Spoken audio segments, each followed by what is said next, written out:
Welcome, everyone. Today is February 8th, 2021. This is a regular administrative committee meeting. And with me, I have Councilor Sandra Kelly and Gina Terusio. And before we start, I understand we have an item to add to this afternoon's agenda. Gary? Thank you. Randy, what we've got is a report from the Recreation Department on upcoming spring sports. Similar reports were given for community events and arts. The good faith reason it was not put on the agenda is we just inadvertently forgot it after the governor moved us to stage 3, and because of the impending deadlines, we'd like to add that. It's not an action item, it's just a status report of what going forward. So with that, I would ask that you add that to the agenda. I move that we add that to the agenda. I'll second that. All right. So we will hear the report at the end of the agenda. Is that right, Gary? Yes. All right. Thank you. All right. So the first item on our regular agenda is the approval of the January 11th, 2021 Administrative Committee minutes. They look just fine to me. I like them a lot. Okay. Yeah, so that was a couple meetings ago. Looked good to me as well. So we will move on to agenda item number 2, the Latah County Mamba proposal for the mountain bike path development in Virgil Phillips Farm Park. And we have Dwight Curtis here to present for us. All right, well, thank you. Latah County Parks and Recreation and the Moscow Area Mountain Bike Association, or MAMBA, are requesting approval to construct a mountain bike pathway through a portion of Phillips Farm Park. If you'll recall, Phillips Farm Park is owned by the city, but managed by the county. And so anytime they have anything of any significance that they want to do at that park in development, they come through the city Parks and Rec Department, through the Parks and Rec Commission, and then on to you guys for authorization. And this is one of those cases. The new path will provide an easily accessible, non-motorized, multi-use trail, and it's basically being promoted as a beginner trail. Build confidence, skill, trail etiquette, which is, if you've ever been on a trail with people with the mountain bikes, important. Also responsible use and several more things. In the packet, their proposal was quite detailed, and just so much I didn't want to put it on a slide, but it's easily accessible, it's multi-use, it's located in a relatively unused portion of the park, it's low impact, and it's no cost to the city. I do have Andy Grant, the director of the Latah County Parks and Recreation, and John Wenz, who's the president of MAMBA. They're on Zooming in case there's any details here that I can't answer. And the Parks and Rec Commission reviewed this, saw that it just really has no issues. Let me click onto one more slide here for you.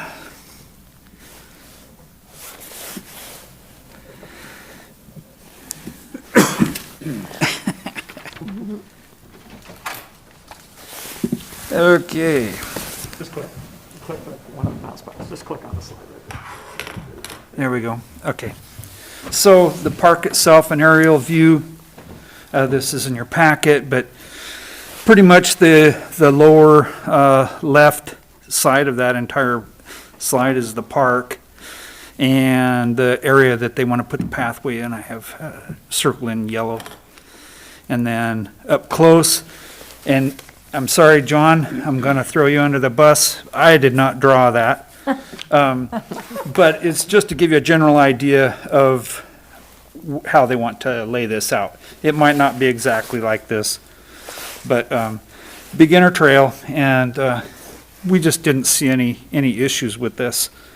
So with this, not only the Parks and Recreation Commission reviewed this and recommended council approval, but staff also. And open for questions, and John and Andy are available as well. Gina? I do have a question, and I don't know that it's Well, I'm just going to ask it, and then you can tell me it's not, doesn't count. Because it is owned by the city and maintained by the county, did we seek county feedback at all, or is there any impact to the county with maintaining the trail? You know, The county, they're the ones that came to us. So, yeah, and this is really low maintenance. It's just a trail. And the Mamba people, they maintain their trails. so Mama's going to maintain it. Yeah, Okay. with the county's oversight. Okay, so really, you're saying that Mamba went to the county first, and then they both came to us? Yes. Awesome. So really, the county's been in the loop Oh, yes. all along. All right, Yes. that was what I was Here's concerned John about. and Andy on the screen there for you. Okay.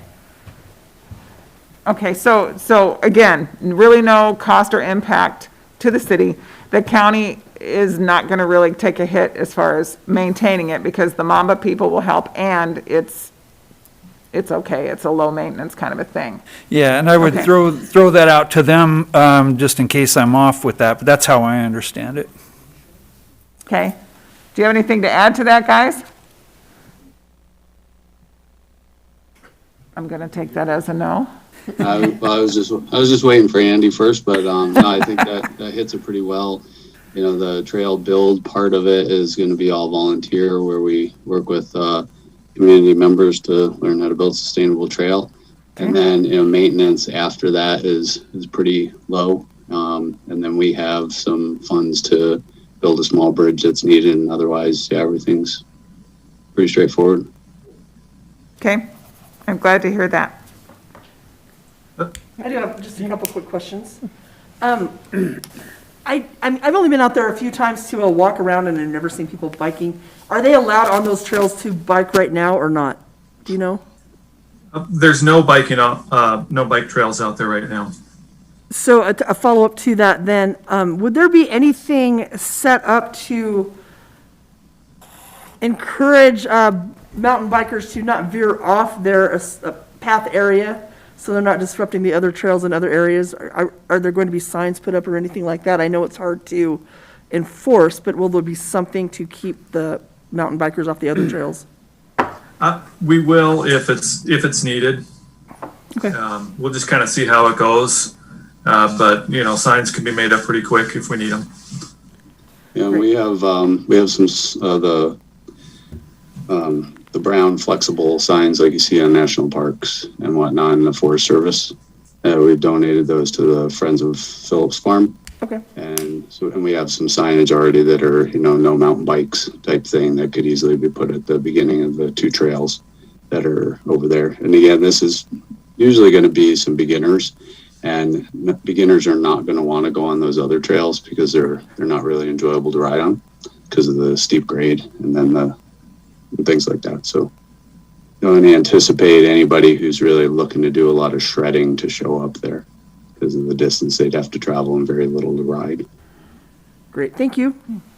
Welcome. Anything, Gary?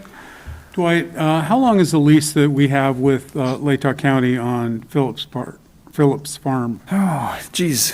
Sorry, Gary. It's not really relevant, except to the point that if, certainly not opposed to this at all as part of the county's use, but the lease does say before there's any improvements or structures placed on the property, they need to interface with the Parks and Rec Department. What I'm also concerned about is the Phillips Farm, when it was gifted to us by Virgil Phillips, that the proceeds, it had to be used for recreation purposes, and at one time, part of that farm, or part of the original farm was logged. Part of it was used for cropland before we worked with Better Living Incorporated and then ultimately Latah County on taking it over. So when that lease comes to an end, just want to make sure that whatever is on that property won't outlive the lease itself. So in other words, if Latah County decides we don't want to run it as a park anymore, then we'd want a provision in there that just says that those uses will cease at the end of the lease. Or the city at that point could go to Mamba and say, hey, let's continue it. So just want to leave as much flexibility as possible without being tied into a certain course of action that we didn't intend to. Okay. I guess Gary? I was just gonna say, ask if Andy knew off the top of his head how much time we had left on that lease. The lease comes up every 10 years, Yeah. and I'm trying to think how long has it been? In 5 years. Yeah, it's probably, Yeah, we're 4 or probably 5 about there. years. This is Lori. I pulled up the contract, and it looks like it was October 1st, 17, and ending the 30th day of September of 22. Oh, so we're coming right up on it. 5 years. So that may be something we may want to look at pretty quickly, Dwight, about maybe going to a 10-year agreement or something, because we don't really want Mamba putting a bunch of money into this thing and effort if there's a chance it's going to go away in a couple of years, too. The nice thing about this particular project, I mean, what Gary's talking about could have effects all over the entire park with things. In this case, you're not talking permanent structures, I mean, all you'd have to do is put grass on it and, and that would go away. But it's certainly something that we look at each and every time we have something come up as to what the future impact would be. Yeah, I guess it would probably, I would ask back to the county and Mamba if what you have in mind, the investment that is required, knowing right now that possibly there, I don't think anyone's anticipating it, but that at the end of 2022, if something changes with there, that you might not have it anymore. So that's, I suppose, a decision for you to make if what you have planned would be worth it in the case that it only could last for that long. Yeah, there's certainly no restriction from the council meeting with county to extend it at this point if they want. Gina had something else. I had an additional one because someone asked a very good question out in the audience. Is there any liability or increased insurance needs that, no? There's not. There's not to the city, and I can't speak for the county, but there wouldn't be with the county either. The way our insurance policies work, I mean, we add programs in all the time that have some amount of risk to them, and it just doesn't make a difference. We've been through that with our own, and to include our own track that it's temporary, but it's been there now for quite a while, out on West Palouse River Drive property. Yeah, The pool, track, all those whatever. things all have a lot of risk. Yeah. So, and we inquired on that just in So- case it was going to increase our insurance costs or something, but it doesn't. Okay. As far as the question of the willingness, I'm optimistic, and I think it'd be worth the effort, because again, with the community involvement, just learning how to build sustainable trails, and we only got a year and a half out of it, I think it'd still be worth it, and be optimistic for longer. Yeah, I was at the Parks and Recreation meeting when the presentation was even more extensive, and I think one of the things that you made very clear is there really isn't a beginner option in the area, and what it sounded like what you're envisioning is even parents taking their kids and teaching them, and I think the more young adults we have using Moscow Mountain and the other trails, having learned the etiquette and the safety over there with someone, the better, so. For sure. Right. I say we forward it. Yep. And so I kind of would like regular agenda because I think it's really cool. Yep. And I would like everyone to see it, okay? It's such a positive thing, too. I think that's a good idea. All right, Thank you. Appreciate it. thanks, Dwight. Thank you. Thank you. I got it. I like it. All right, next item on the agenda is the landlord-tenant utility billing. And we have Gary, and I think, is Sarah on the call as well? Okay.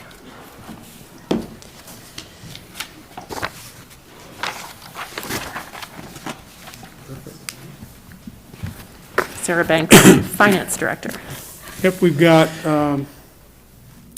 the finance director, the assistant finance director, and our utility billing clerk as well, Sherry Nguyen. Renee Tack, of course, is our assistant finance director. We're here to talk about an issue that is one that finance brings to my office at least once or twice a year. It is our landlord-tenant agreement. You probably got a little bit of flavor from reading the council committee staff report. Landlord-tenant really is about rental units, business rental units. It's about single-family dwelling rental units, duplex rental units, and triplex rental units. Multifamily and owner-occupied buildings typically, although they are included in the whole discussion, are not the ones that cause most of the administrative issues that landlord-tenant does. See if I can find my control here. I lose focus really quickly if I have to reach down and advance the slides. Okay, so our background is the city of Moscow sends about 6,343 utility bills to customers every month. We have a city code, a couple of city codes actually, that clearly state that property owners are responsible for utility bills incurred for services provided to a property. However, that is at odds, and I shouldn't say at odds as much as it's not restriction, but there is another step that needs to be taken in order for a landlord to be, or property owner to be ultimately responsible for those bills, and we can talk about that in a few moments. So the legal analysis, Moscow City Code, Title 5, Chapter 4, Section 4, essentially says, and this has been the case for 35 or 40 years, that all water charges shall be the ultimate responsibility of the property owner, provided that a non-property owner or tenant may pay said water charges. The intent, obviously, is that the council at the time wanted to make sure that the owner of the property was ultimately responsible because of the mobility of tenants, especially in a university community where you have a very transient population moving in and out. In fact, they call it move in, move out down in the finance department at the beginning of the academic year and at the end of the academic year when students are moving in, students are moving out. So later on in that same title, all water charges shall be the responsibility of the owner of the property which receives the water. The city is authorized to receive payment from either the property owner or tenant or agent of the property owner. And this is pretty typical language. The idea is that your relationship providing services to that property is with the property regardless of who occupies it. Now, we understand that some landlords don't want to be the one getting the bill every month. They want the tenant to do that. The tenant then can see that, well, we have a conservation type water rate system. So the less water I use, the less my bill is. So we want that conservation to continue. So this code section, although still puts ultimate responsibility for the bill on the property owner, it allows someone else to pay the bill, and arrangements can be made down in finance to do that. And lastly, this is the section that says that the council can adopt whatever rules or regulations they want in order to put the chapter into effect.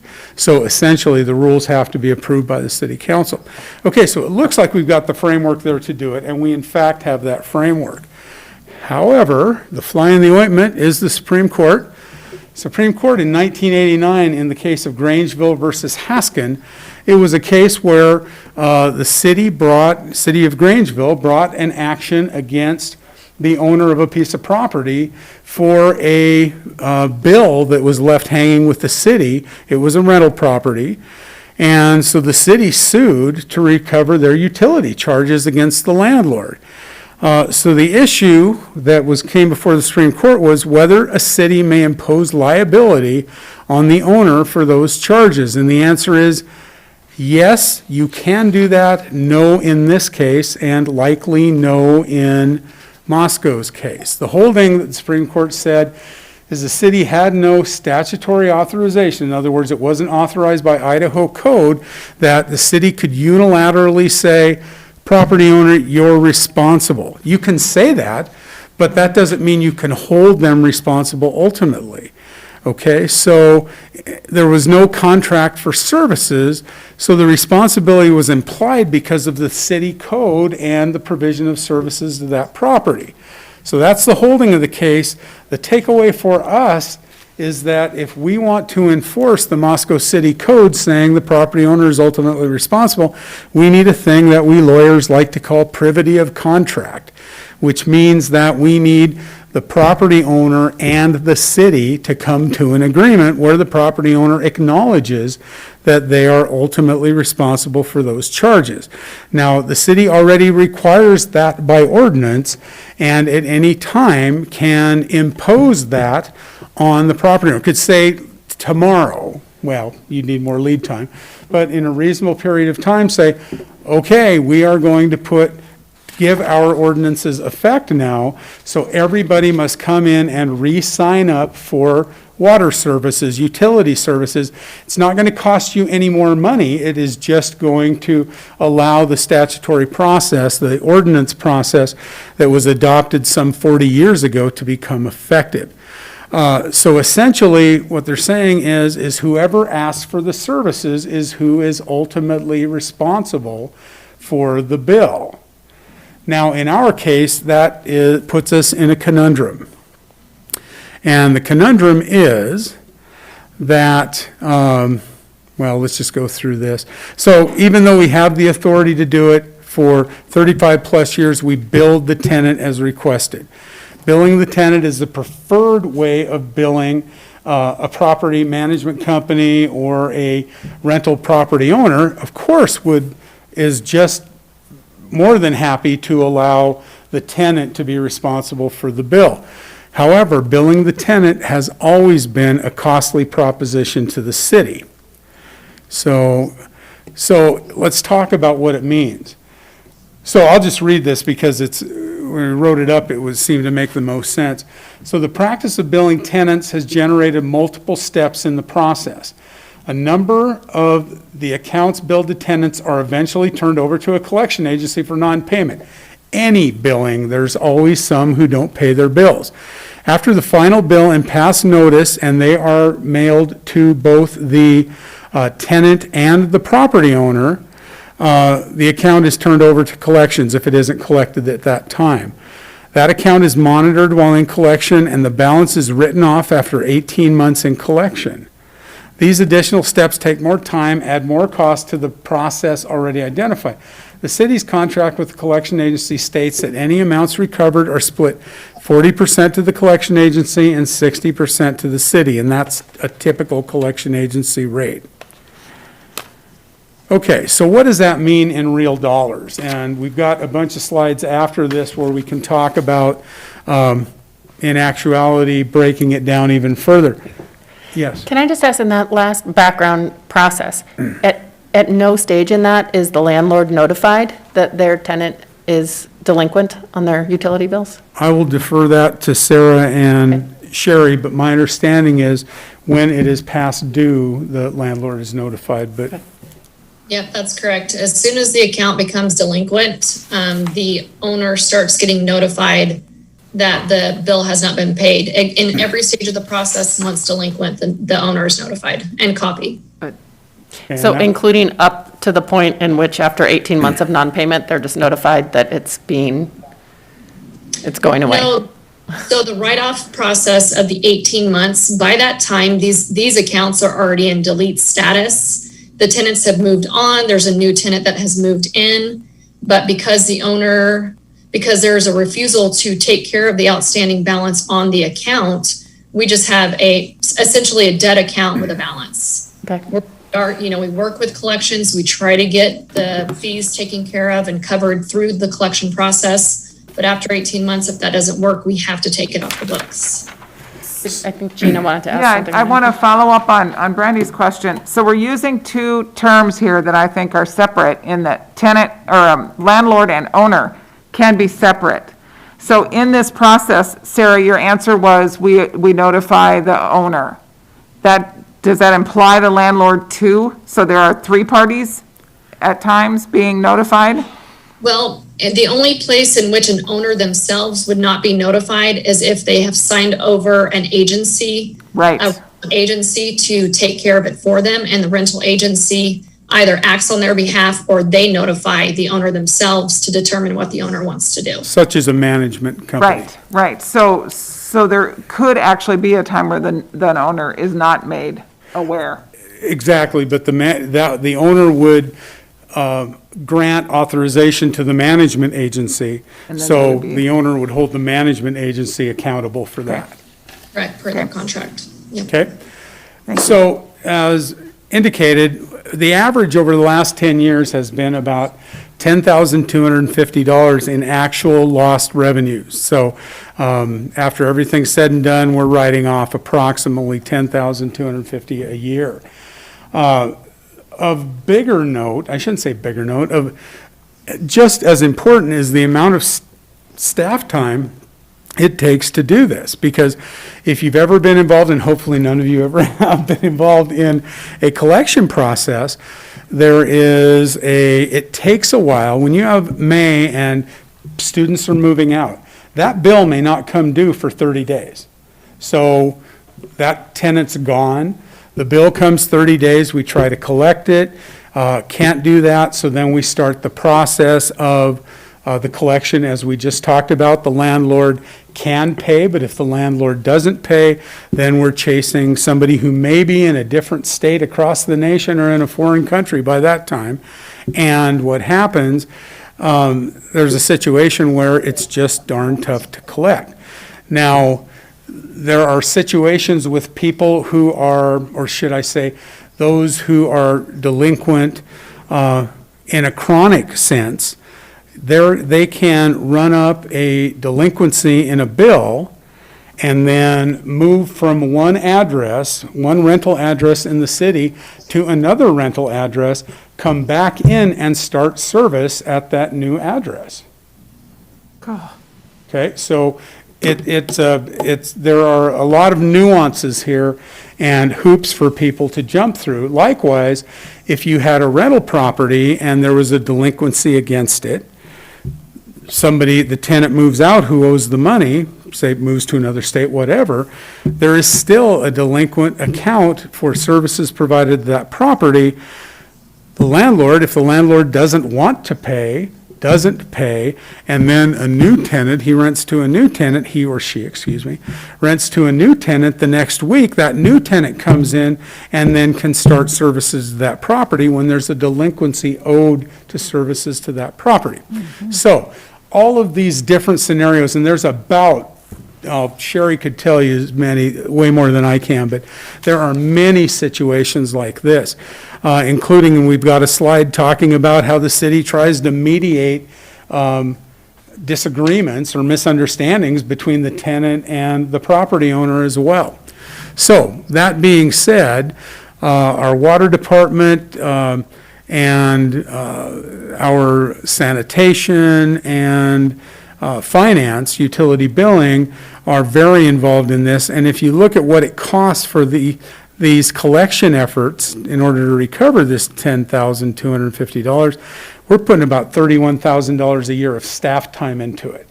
Now, what happens, the upshot is, if you calculate that up, that's about $41,000, $42,000, that the costs of the utility don't go down. So those costs are being spread. We're looking at it as a bad debt cost, if you will. It's being spread out to all the other utility users in the city. So it's a fairly big problem. We talked about this back in 2008 was the last time that we approached council. At that time, there was some very lengthy discussions.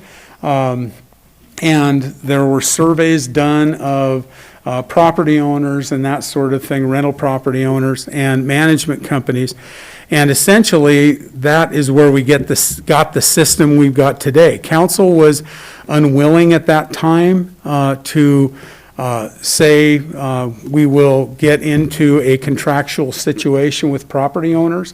So at that time, we started the process of sending letters to the property owners when there was a delinquency. As you can tell from our comments or comments of finance staff, that has had a mixed result. Some property owners do it, some property owners don't. So it is an issue. Now, this contract, and we'll get to that in a little more detail further, but this contract would apply to both owner-occupied and non-owner-occupied properties. Well, if you're an owner living in a single-family dwelling, you have a bill that you haven't paid, we will do what we can to assist, but ultimately, and of course, this is pre-COVID. All these numbers are pre-COVID because we have not shut off or assessed penalties since March of last year. But get my train of thought back where it was going. Oh, God, I knew I If was you're an going to. owner living in a single family. Yes. Then what happens if you're delinquent in a bill, then the city will send you a notice, call you up and say, we will terminate your service. We'll shut your water off. And of course, as you know, if you're in a house in Moscow and you do not have domestic water, that makes it uninhabitable and you got to vacate the premises. So people are very motivated to keep their utilities going. In a rental concept, it's not quite as, I guess, pressing. So Well, this, go Gary, ahead. can I add something to that as well? And so in the situation when we have tenants, that makes it a little bit more of an issue is if we have a tenant who their water got shut off in that property and then they vacated the property. We run into an issue with being able to keep the water turned off for the new tenants who came in because of this discrepancy on who's paying the bill. So we're not only shutting the water off, but then we're having to turn it back on with an outstanding balance and then start over a new account on a house or a property that's already currently delinquent with no one to take responsibility of the payment and everything that happened previously. So that kind of furthers the issue of what Gary's saying. Yeah, and of course, in the situation we're in now where available rentals are not all that numerous, property that doesn't get the water turned back on is something that's not helping the property owner, and it's certainly not helping our housing situation. So there's no way that with this proposal that you could end up with a new innocent tenant in a place and saying, we're not turning your water on because they would just not be allowed to be. Well, the documents that we've got set up, and we'll get to that later in the presentation, the property owner is responsible. We also, in the document that they would sign, says that they are granting a consensual lien on the property for the amount of the bill. So there are things, if we have an enforceable lien, we can either choose to collect it by means of law in court, or if the property is sold, we record that lien, and we can collect that when the property is eventually sold. The title company will make sure it's I'm paid. just thinking, could there be a scenario where a landlord is just not paying and they rent their place to someone anyways, and now they have a tenant in there and the city is not going to turn their water on because the landlord hasn't paid? Yes, there is a situation where that could happen. Well, that's our current situation. And so that's why going through this process, we're trying to get the contractual agreement in place to where the property owner, regardless, does have to pay and has a contractual agreement that they have to pay it before the water's turned back on. So it's no longer between the tenant or the city. It's directly between the city and the property owner for the water use. It doesn't seem like that would be a complete solution to the problem, though, right? And I'm not arguing it, but I'm hearing what is being said here, and this is a solution to probably the bulk of the problems.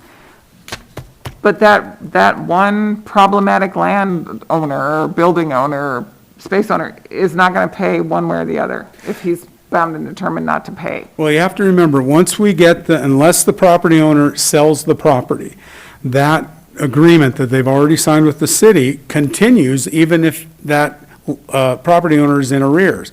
So a new tenant comes in, remember, we aren't changing that. The tenant can still be the one who gets the bill, can still be the one that pays the bill. So if the tenant's current, water goes back on. That's really up to the city whether they want to just cut it off, leave it cut off until the past due balance is paid.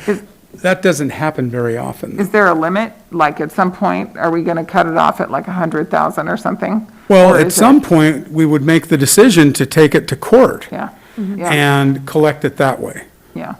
I'd like to know where that boundary is. I think that's a, We have not even talked about where that would be, but, I mean, we're talking that most of these bills are not giant. I mean, they're a couple $1,000s. You can chime in, Sarah, if you like, but, I mean, we're not talking about somebody racking up $25,000 worth of past due utility bills.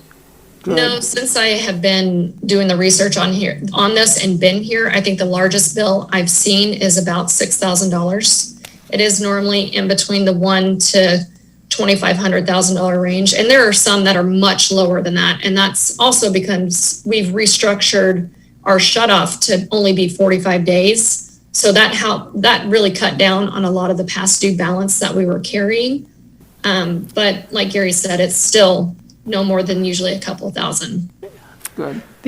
I mean, the only thing I'm thinking of is if there's the possibility of a tenant getting taken advantage of by a landlord who is refusing to pay, which can happen now, except right now, the city will still turn their water on. So this landlord that's not paying, even though they've contractually signed to do so, rents to a new tenant, knowing that they're not going to have water, but they get them in there, they have them sign a lease, and now it puts, what does the city do? Well, I could go into the whole legal thing, but there is something called an implied warranty of habitability. So when you rent a place, you're assuming you can get water, you can get garbage, it's going to be heated, so on and so forth. So there are some different legal remedies, but, and we haven't even started, if the council allows us to move forward with this, we will develop the processes, and as Gina indicated, make sure we have some SOPs, standard operating procedures, about this is how we approach these things. One of the things, and I'm not going to read the landlord-tenant disputes, you've got the PowerPoint in front of you. These are areas that, where the city actually is mediating or trying to work with the tenant and the property owner to see if we can work something out. What makes this a timely situation now is we are in the process of a huge transition of financial software. We're moving from our Springbrook platform that we've had since 2002, 2004, something like that, which when the council authorizes to move ahead with BSNA, which is our new software, the reason is that Springbrook just doesn't serve the city's needs as adequately as BSNA. What will happen is anybody who sets up an automatic payment account or pays with a credit card, anything digital, then they need to reauthorize their relationship with the city. So re-sign up, if you will. So it seems the perfect time, since they're going to have to do that anyway, seems the perfect time for the council to say, okay, this is an additional regulation in order to obtain utility services. So it seems like, if we're doing it anyway, seems like the appropriate time to do it. So we'll keep moving on here, and then I want to leave lots of time for the finance folks to talk as well. Okay, what is going on? What's going to There we happen, go. what's going to happen with stormwater utility? That's not included in this? It will be included, Okay. yes. Yeah, any utility that we have will be included. Okay, so as you can see, the time and cost breakdown, and again, I'm not going to go through all of these. Sarah, if you want to chime in, that's fine. But as you can see, we've got quite a bit of documentation of how many final bill service requests, and then how many hours per year are being spent on these sorts of things. So there's several documents here where it talks about the different services being provided, deposits, past dues, how do you deal with that? Shutoffs, how many shutoffs do we deal with? So you can see that each month of 2019, out of 87 total, 51 shutoffs were tenant shutoffs, 36 were owners. Now, for those owners, again, those are situations where they're shut off. If they want their bill cleared and water back on, they have to come in and make arrangements. Again, more shutoffs in the amount of time it takes. We've also got, and as you can see, we got to prepare door hangers, hang tags, additional calls, get a shut-off list, actually shut off the water meter, turn on the water meter when the bill's paid. So it's quite a bit of staff time to do that. Okay, then bad debt, 94% of our bad debt relates to the landlord-tenant relationship. So again, these are the hours. You've already seen that about an average of $10,250 a year is actually written off in cash. So if you look at your time and cost summary, you can see across the board that it's about $41,281, of which that $10,253 is the cash out of pocket. Okay, and as we've calculated up, this is a fully loaded payroll and benefits of our utility billing staff. So that's what every one of those hours is essentially costing the ratepayers. So what we're looking for is council approval of the landlord-tenant agreement, which if I can have a moment, I will get that up for you, or I'll ask Dave to come out here and help me do that. I added another document, Dave, to the clerk's file. Okay. If we could pull that up. It's a Word doc. Okay.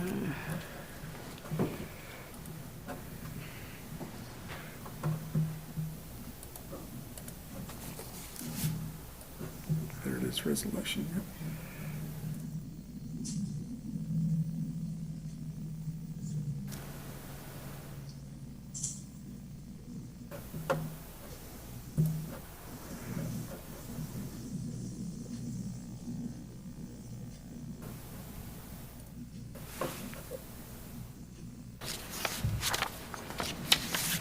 I don't know what I'd do without you techies.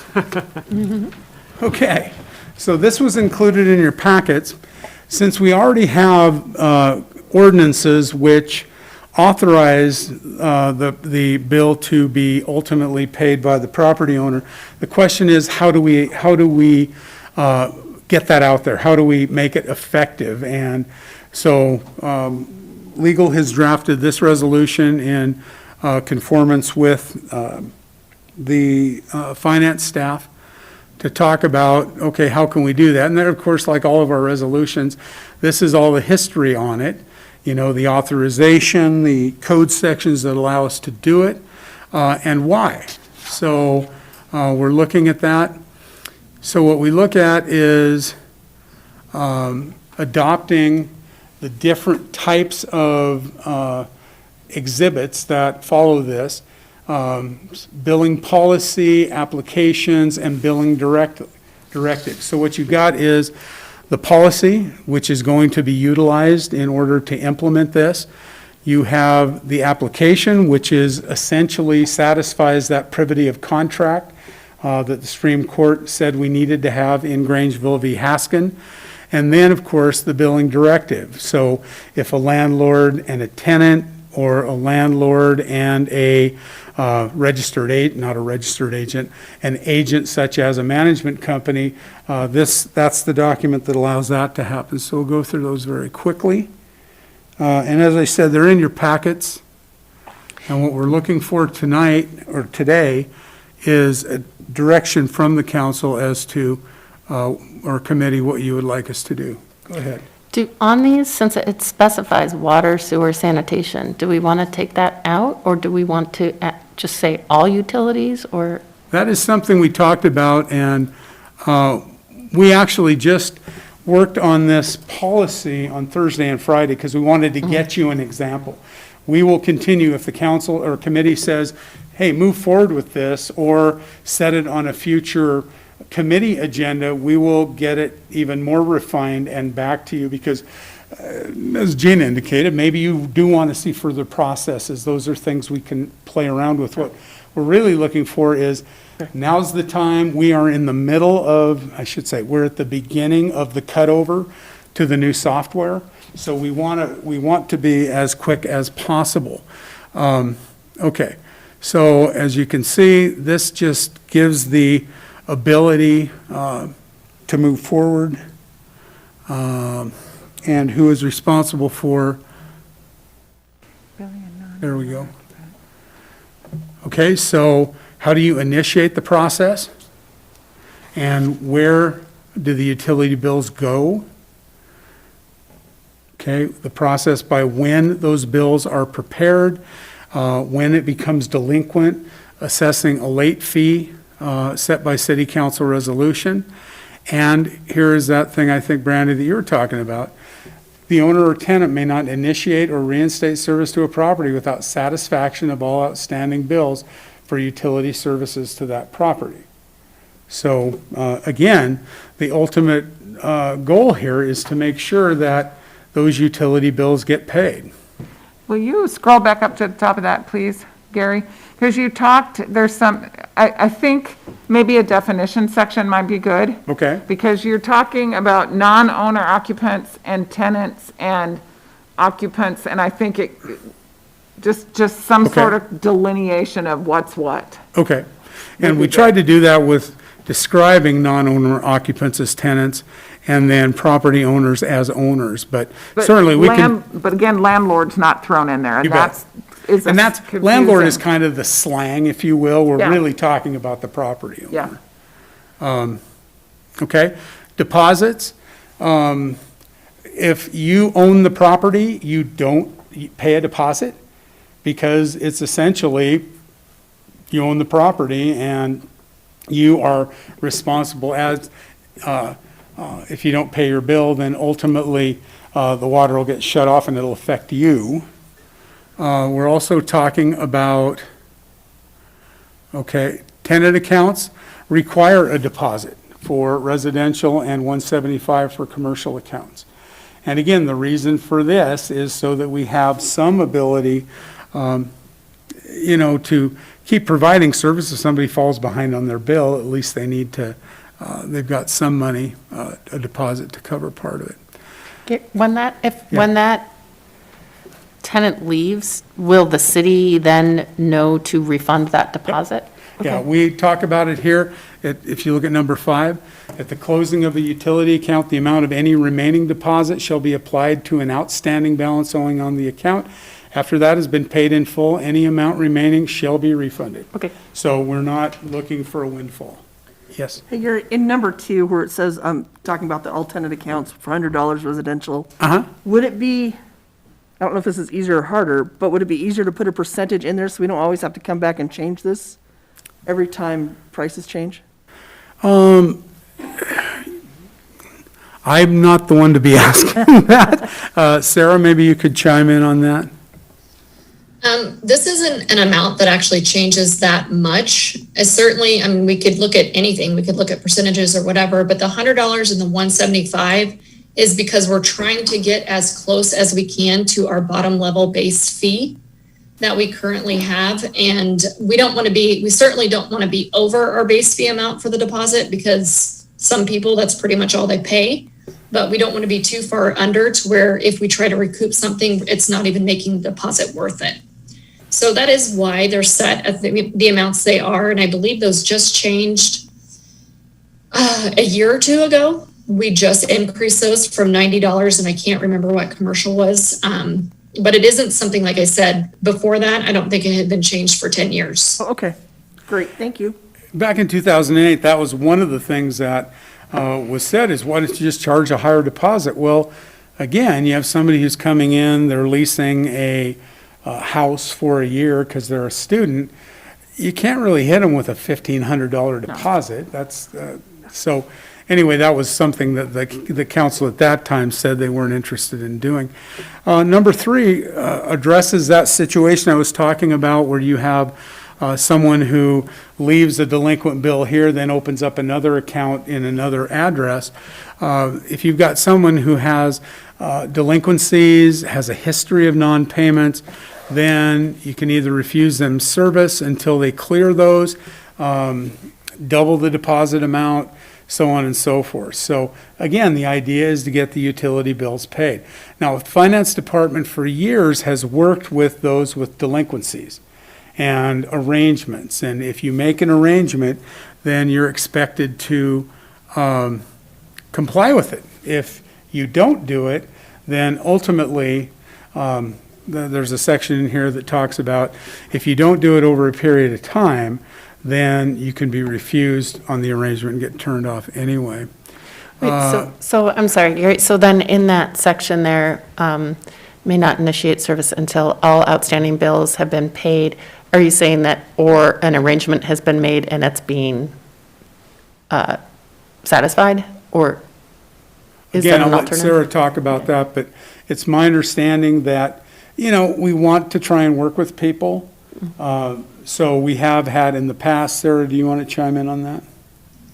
Yeah, I mean, the whole point of this section is, it is to have it paid in full, but if there is an arrangement set up and it's, again, one account and we're not looking at 3 or 4 different accounts, then that's certainly something we can work out. We definitely do that currently with people, and as long as they stay with their payment arrangement, which Gary's actually getting ready to scroll past the part in which we kind of There it talk is. about that. This writing is in here for the situations we've run into where we have agreements set up, the broken agreement after broken agreement, and then it just gets to a point where we can't allow the agreement anymore. But if it's a situation where that's not the case and we know that they're going to work with us, then certainly we can do that.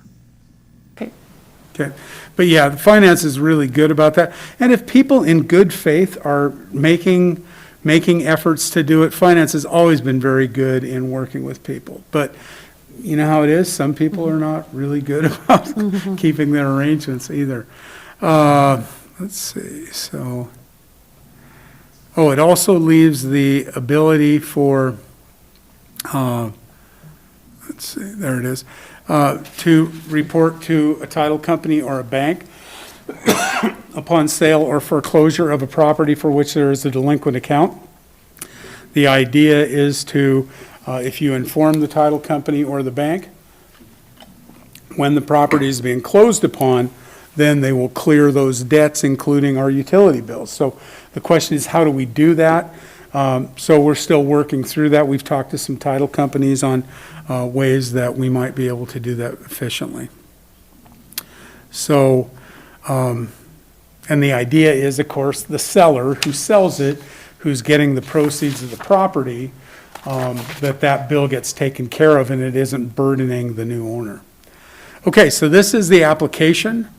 So we're looking for the property owner's information, and then there's, it's not boilerplate as much as it is language that defines the relationship. I'll try to scroll over just a little. Yeah, I knew I was going to do that.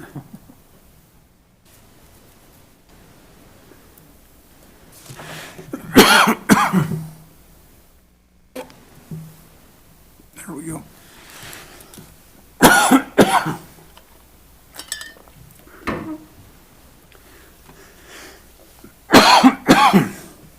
Excuse me. So we're talking about what the,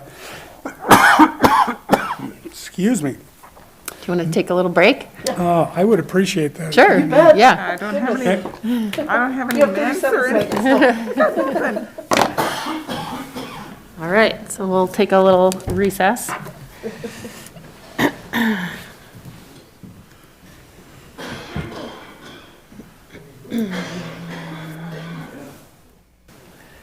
Once you get that little dry spot I there, know. oh. And then it's the worst.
Okay, so are we back on? Okay, perfect. So again, this goes with the property owner. So there's an acknowledgement that they are primarily responsible for the bills. That's the second paragraph.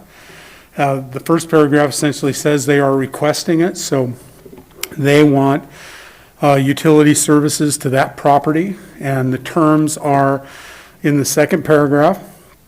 And the bolded paragraph is what Mia has put in there to make sure that there is full understanding by the property owner that they are responsible for those unpaid balance, and that failure to bring them current will result in termination of services, and no further services will be provided to that property until the balance is paid in full. And the last one is the lien, and the lien is allowing us to, without having to go to court and essentially sue for the unpaid balance, having the court reduce that to a lien. It is just a consensual lien that says, look, we know we're responsible if we don't pay it, and we try to sell the property, that we will be able to collect from the proceeds of that sale. Okay, so that is the application. And then attachment C is the directive. Again, same information, references the billing account and the all-important service address. And then the tenant information. So if there is an arrangement that the tenant is going to pay the bill, then this is the information we need for that. Now again, we also have directions. The first paragraph underneath the tenant information is the direction of the property owner that they want the bill to be sent to the tenant, but they understand that they are still responsible for it. This paragraph here also says that if you are in a property owner and you have multiple tenants, say every 2 years you relet to somebody else, that you are further directing that the new tenant you're letting the new tenant receive those bills. We're trying to maintain the arrangement that the property owner has the tenant who is using the water in order to pay the bills. However, we want to make sure that the property owner, see, I'm even saying landlord now, the property owner is responsible for it. Okay? This request stays valid until the property owner notifies us and fills out a new directive. Okay?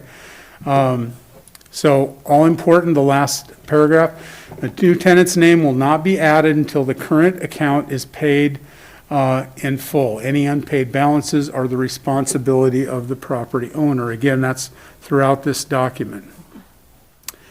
Okay, regardless of the user, services may be discontinued for non-payment and will not be reactivated until the unpaid balance is paid in full.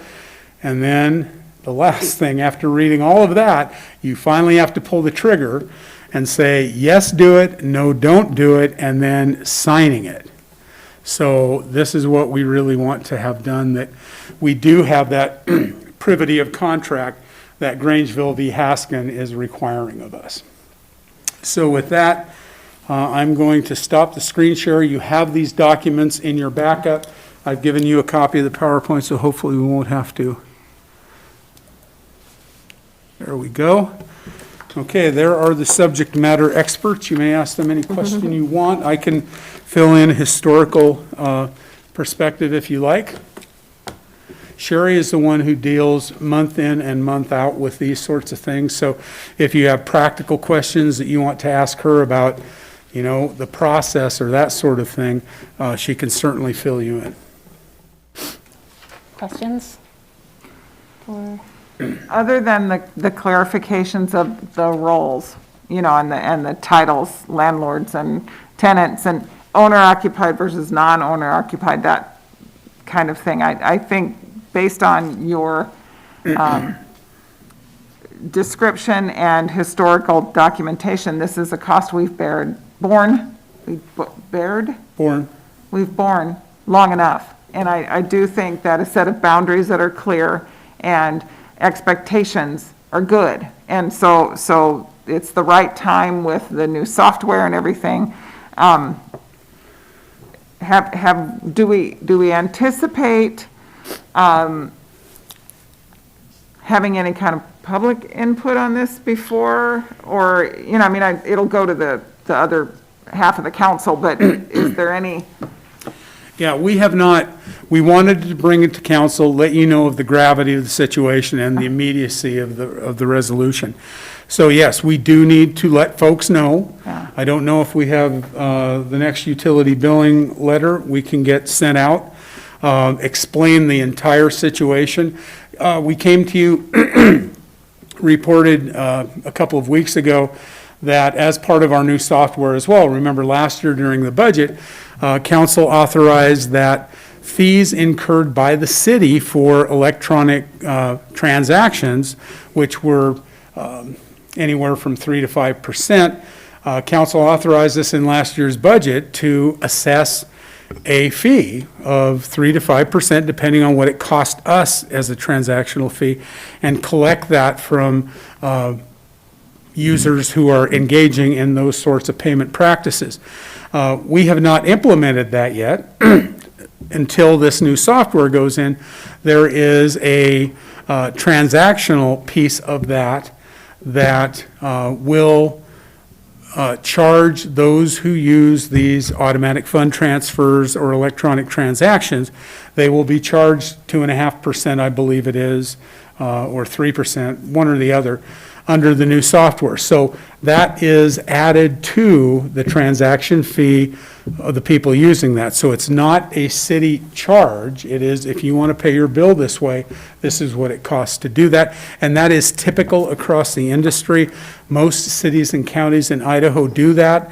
The state has allowed us the ability to do that. Latah County uses a service right now in that regard. So this was just, we're catching up a little bit. So this new software is causing us to look at some of our processes and reassess them as well. I highly recommend that we get the information out and the education of it out there as well, because on the heels of the stormwater fees, this smells like another fee. Yeah, understand. Yeah. Yeah, I mean, the way I see it is all property owners, all of us who own a home, we're responsible for paying our utilities. So if you happen to be a property owner that rents it to someone else, ultimately, I think you still have the responsibility of making sure that city services that are provided to a home that you own are paid. So it's clear that something like this needed to happen. And as a property owner, you also collect a deposit yourself. So you have some control there, or a property manager, when you decide to refund your deposit. And if that tenant owes utilities, that's already kind of built in. And I think that most of our property owners and property management companies are good. My only little hesitation would be if you get someone who intentionally now is going to not pay and get someone else in there. And now that tenant doesn't have city services, no fault of their own. So hopefully we, don't have something like that happen. And I don't think most of our property managers or owners would do anything like that. And this would be sufficient motivation to not let something get so far behind, because then you can't rent your spaces. So, yeah. I think, Gina? This may make it easier. It seems like a lot, but it may very well make it easier for owners and/or property managers to have very clear boundaries with their tenants as well. So it might just facilitate all of this overall. But I'd be interested to hear what some of our property management. Right, I mean, I think say. about those property managers would never expect the city to collect if someone wasn't paying rent in one of the properties that they managed. And that's essentially what the city is doing for the utilities for them, so. Well, if it's your collective will to move this ahead, we will go ahead and reach out to those, like I said, the single-family homeowner or owner-occupied properties, it really doesn't change anything, except formalizing that, the process. So we could reach out, I could meet with Sherry and Sarah, we could figure out some way to get the word out, if we can get the utility billing newsletter, get it out in that information. It is not the transactional charge I talked about that was authorized in this year's fee resolution last August. It is not, it's an additional fee for those who use that transaction, but we can't spread that over all the people, those who don't pay it, because it is a user fee essentially. That would be unfair. It's exactly the same thing we're talking here. Those bad debts are being spread over every other user in the utility. So it's a question of fairness, but we certainly can get that out, bring it back to you in the next committee, and then hopefully have it ready to go to council on March 1. I think that fits our time frame, does it not, Sarah? Well, we are, so with our new software, we're actually going live. We'll be fully live at the beginning of March. And so we were already planning to send something out with our new payment system, because with our new system, everybody already has to re-sign up.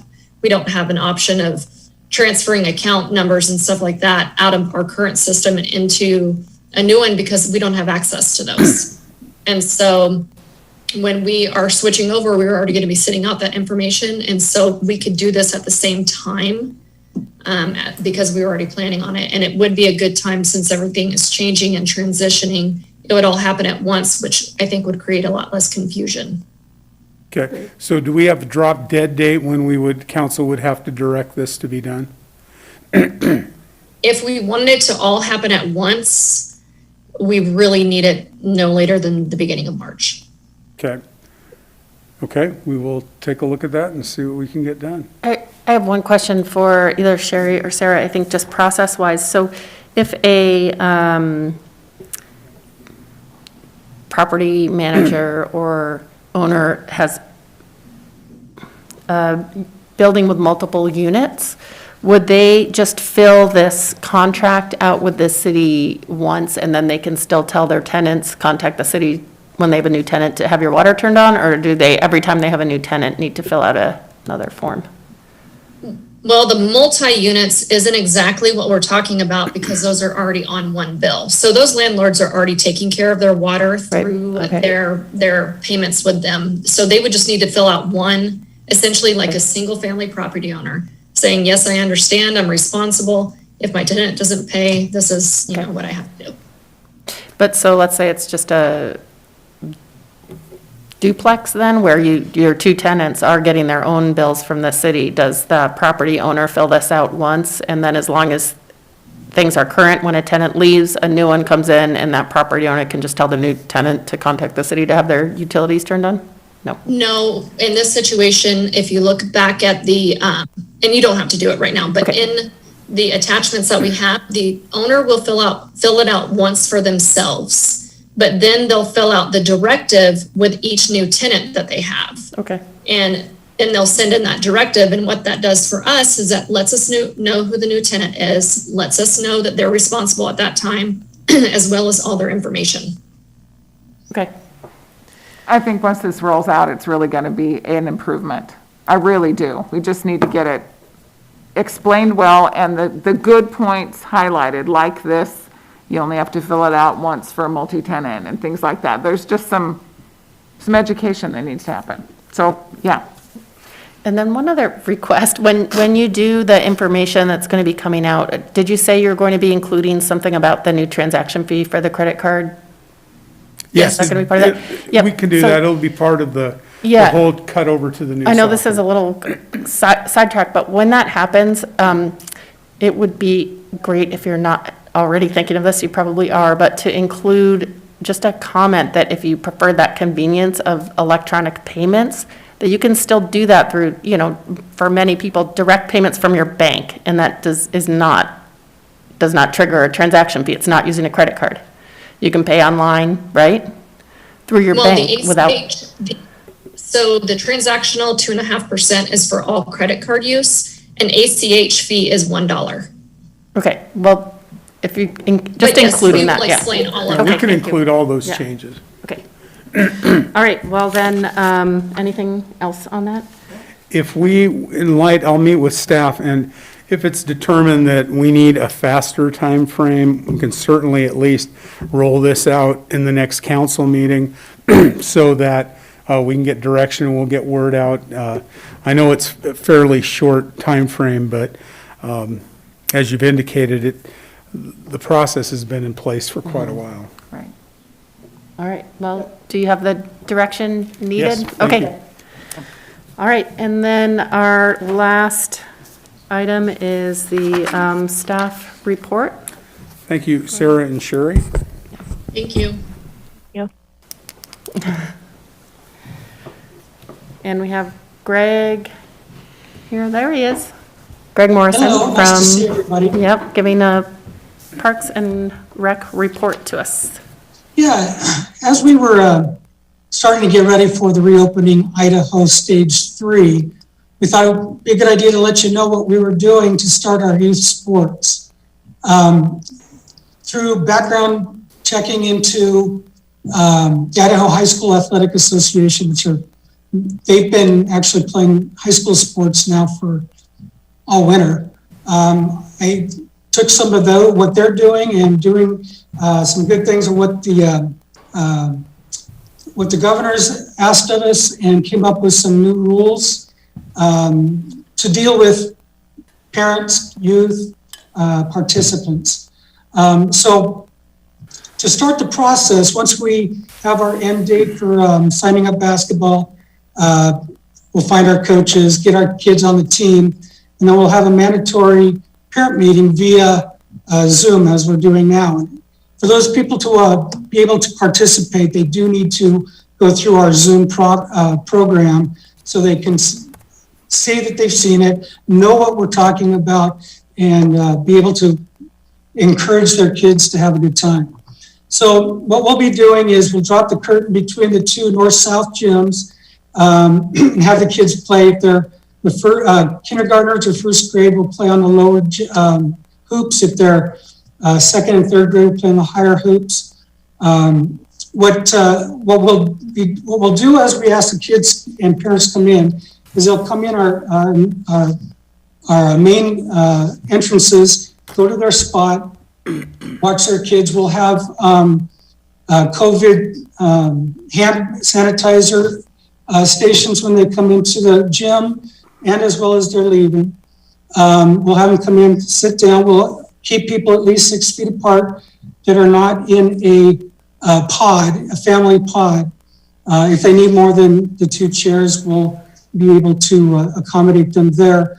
We will not allow non-family members. I guess non-family members would be grandmothers, grandfathers, anybody that's not living in the household. Would not be able to come into the gym. Just the family unit or the family pod will be able to come in. All non-part, let's see.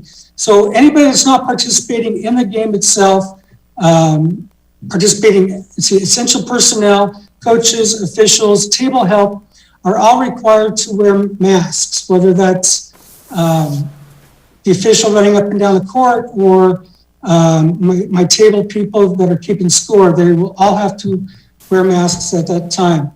There are exceptions to that rule in case somebody has a medical exemption or a mental health exemption that prevents them from wearing a mask. They are excluded from that, but they will need to bring in proof of such condition. And of course, any youth 5 years and younger will not be required to wear a mask. So some of our kindergartners, maybe under 5, will not need to wear a mask while they're sitting on the bench. Once the kids are in the game, they're not required to wear a mask. They will be able to participate on the floor, run up and down the floor without a mask on, but once they get back to the bench, they will need to put a mask on. The only exception there is when a player comes back and they are breathing hard, they will have a chance to catch their breath before required to put on their mask. Team members, coaches all have to adhere to the social distancing during practices and games, again, unless they're playing on the court. Staff will place chairs 6 feet apart. We will always try to maintain physical distancing where appropriate, and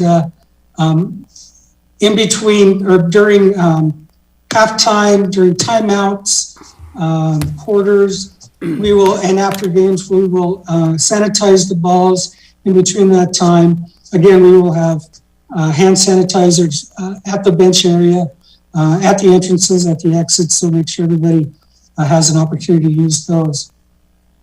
Other than that, in a very quick nutshell, that's going to be our rules for youth sports as we get going here. I'm sure you have questions. Questions? Are the rules going to be posted somewhere big and bold and? Yes, in For fact, we everyone to- already have some of them up, but we will actually, again, all parents or guardians will have to go through our mandatory parent meeting, but we also will have everything posted. It's a lot easier for somebody when they come in to be able to read it versus remember what they can or cannot do. Right. I have one. Yeah. How does enforcement happen? Who's in charge of that and how will that take place? Good question. I will be here 99% of the time, but if I am not here, I have sports coordinators who are well-versed in what is required of them and what is required of the parent. I think one came up earlier was, what if as the parents are exiting through the northeast door, and what if we have a game going on? We'll have somebody there to make sure that if the play is going on at the north end, that we'll hold parents before they go. But if I'm not here, then my sports coordinators will absolutely know the rules and ask people to abide by them. Thank you. Greg, did you talk with anyone in the high school about how they were doing things when you kind of developed your ideas? Yeah, I talked with Lance Abendroth. He and I speak quite often, asking what they do. And as stage 3 actually helped them a little bit in terms of how many people they can have come in. So we're staying on the lower end of that, meeting we're not exceeding the maximum if we have family pods. So yeah, he and I talk about everything, about it all the time. But I did ask for a copy of his rules that he has to abide by the IHSAA, and we're working pretty closely with what they are doing. That's great. Thanks for doing that. I think having it try to line up is a good idea for consistency purposes. And then, I'm sure this is probably not feasible for the city, but I think they, broadcast so grandparents can watch these live streams. But maybe for your case, just encouraging parents who, I think it's kind of sad for those grandparents that can't watch, but to just bring their own video cameras so they can replay it when they get back home. Well, without promising anything, because we're still working on it, but there's an option out there that my staff we're working on trying to get it on Facebook Live, so parents or grandparents may be able to watch them actually live. But Nice. that's still, hopefully, by the time we get going, we'll be able to do that. But at this moment in time, not yet. Well, it's great that you're looking into that possibility, so thanks. All right. Okay. All right, thanks for the report, Greg. Thank you, Greg. Thanks. All right, any other business here before we adjourn? Don't have anything further. Just want to thank Greg and Dwight for their work in trying, in these trying times, to try and give opportunities to youth that they can both play and be safe, as hopefully with vaccinations and everything else, we're coming to the end of this thing. But the kids got to play at some point. Yep, I think they're doing a great job. Yeah. All right, we're adjourned. Awesome.